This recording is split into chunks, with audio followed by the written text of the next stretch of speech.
Donald Trump కి Elon Musk కి మధ్య నెలకొన్నటువంటి వివాదము, ఆ గ్యాప్ ఇంకా పెరిగినట్టుగానే కనబడుతోంది. డొనాల్డ్ ట్రంప్ కొన్ని ప్రశ్నలకు సమాధానాలు చెప్పారు. అండ్ ఇలాన్ మస్క్ కి ట్రంప్ కి ఇంకా పూర్తిగా మధ్యలో అడ్డుగోడ వచ్చినట్టేనా? నిజానికి ఇద్దరు కలిసి డీప్ స్టేట్ ని డిస్మాంటిల్ చేస్తారనుకుంటే ఒక వ్యక్తి అవుట్ అయిపోయిన పరిస్థితి, రైట్? అంటే ఇది ఇద్దరు మ్యావరిక్, ఇద్దరు చాలా అన్ప్రెడిక్టబుల్.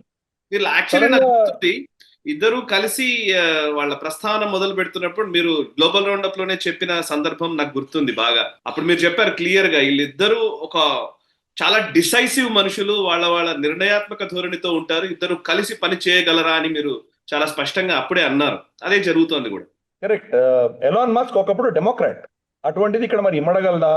అండ్ పోనీ రిపబ్లికన్ ఆలోచనతో పనిచేస్తే అది వేరే విషయం. డొనాల్డ్ ట్రంప్ తన వ్యక్తిగతమైనటువంటి ఫోకస్ తప్ప ఇంకేమీ లేదు. ఐ మీ మైసెల్ఫ్, నేను తప్ప ఇంకెవరు లేదు అన్నటువంటి ధోరణిలో వెళ్తున్నాడు. కాబట్టి ఇటువంటి అంత హైపర్ ఎగో, మేల్ ఎగోస్ ఎవరైతే ఉన్నారో, ఆల్ఫా మేల్ అంటాం మనం, అటువంటి వాళ్ళిద్దరి మధ్యలో ఈ ఘర్షణలు రావడం అన్నది ఎక్స్పెక్టెడ్. అది కాకపోతే ఇప్పుడు కొంత సద్దుమణిగింది. అది ఒక ట్వీట్ చేశారు కదా ఎలాన్ మస్క్, ఎప్స్టైన్ ఫైల్స్ లో డొనాల్డ్ ట్రంప్ పేరుంది కాబట్టి అది రిలీజ్ చేయట్లేదు అని చెప్పి ట్వీట్ చేశాడు అతను. తర్వాత దాన్ని డిలీట్ చేశాడు అతను. రీసెంట్ గా 2 రోజుల ముందర అతను ఏం చెప్పాడంటే, నేను కొంత ఎక్సెస్ గా మాట్లాడి ఉండకూడదు, నేను తప్పు చేశానని చెప్పి అపాలజీ చెప్పాడు. అందుకని డొనాల్డ్ ట్రంప్ కూడా ఒక మెట్టు తగ్గాడు. అతను కూడా, డొనాల్డ్ ట్రంప్ కూడా ఆ విషయం ఒప్పుకున్నాడు కదా, తప్పు ఒప్పుకున్నాడు కదా, మంచిదే, పర్వాలేదు అన్నాడు. అఫ్ కోర్స్ రిపోర్టర్లు ఊరుకుంటారా? రిపోర్టర్లు అడగడం మొదలు పెట్టారు. మరి అతని టెస్లాకి మీరు అతని మీద ఏమైనా కేసులు పెడతారా, ఏం చేస్తారు మీరు? ఇవన్నీ అడిగితే కనుక లా ఏది ఉందో అది చూసుకుంటుంది, ఫెయిర్ గా ఉండాలి. అతని మీద అతనికి చాలా సబ్సిడీలు వచ్చాయని నేను వింటున్నాను. ఎందుకంటే అమెరికాలో పాలసీ ఉండేది, ఎలక్ట్రికల్ వెహికల్స్ కి చాలా సబ్సిడీ ఇచ్చారు చైనాని కౌంటర్ చేయడానికి. కాబట్టి ఇతనికి మరి అంత ఎక్సెస్ గా మనం ఏమైనా సబ్సిడీలు ఇచ్చామా? అతనికి నిజంగా అవసరమా? ఎందుకంటే ఇప్పుడు డొనాల్డ్ ట్రంప్ ఫోకస్ అంతా కూడా మళ్ళీ పాత డీజిల్, పెట్రోల్ కార్లని మళ్ళీ రివైవ్ చేసేటువంటి ప్రయత్నం చేస్తున్నాడు అతను. మరి ఎలాన్ మస్క్ కి రావాల్సిన దానికంటే ఎక్కువ రాయితీలు వచ్చాయి ఆ ప్రభుత్వం నుంచి, అటువంటిది ఏదైనా ఉంటే కట్ చేస్తానంటున్నాడు. కాబట్టి మోరర్లెస్ ఇప్పుడు ఒక విధమైనటువంటి ట్రూస్ వచ్చింది. ఇద్దరు మళ్ళీ మాట్లాడుకొని మైత్రి అన్నది కనిపించట్లేదు. కానీ ఘర్షణ వాతావరణం, గతంలో ఒకరిని చంపేసుకుందాం అన్న పరిస్థితిలో ఉన్న స్థితి నుంచి ఇప్పుడు తగ్గారు.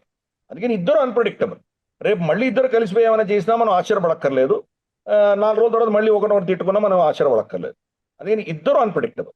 సో చూద్దాం, ఎవరి అవకాశాలు బట్టి, ఎవరి అవసరాలు బట్టి ఎవరు అలా ప్రవర్తిస్తారో చూద్దాం మనం. యూకేలో కేర్ స్టార్మర్ గ్రూమింగ్ గ్యాంగ్స్ పైన విచారణకు నేషనల్ ఇన్వెస్టిగేషన్ కి నిర్ణయం తీసుకున్నారనే ఒక న్యూస్ వచ్చింది ఇప్పుడే ఎమర్జ్ అయిన న్యూస్, మనం రికార్డ్ చేస్తున్న టైంకి. సో ఒకసారి మీరు దాని గురించి ఒక 2 మాటలు మాట్లాడిన తర్వాత మీకు కేర్ స్టార్మర్ మీద అభియోగం ఉండింది. ఈ యొక్క గ్రూమింగ్ గ్యాంగ్స్ అతను పట్టించుకోలేదు, అస్సలు ఏం పట్టించుకోలేదు. ఇన్ఫాక్ట్ గ్రూమింగ్ గ్యాంగ్స్ వత్తాసు పలికాడు అతను.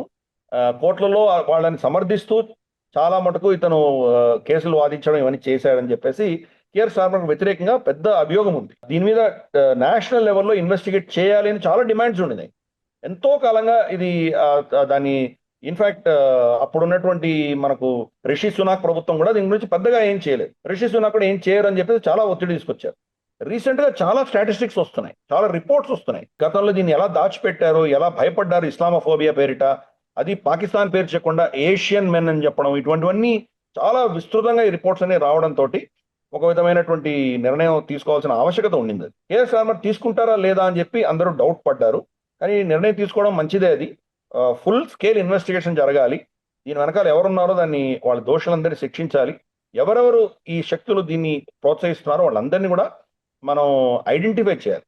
ఎందుకంటే ఈ యొక్క జనరలైజేషన్ ఏషియన్ మెన్ అంటే అది భారతీయులు కావచ్చు, నేపాలీస్ కావచ్చు, శ్రీలంకన్ కూడా కావచ్చు, లేదా జాపనీస్ కావచ్చు, ఎవరైనా కావచ్చు. ఏషియన్ మెన్ కాకుండా ప్రిడామినెంట్లీ పాకిస్తానీ ముస్లిమ్స్ అనేది బయటికి రావాలి.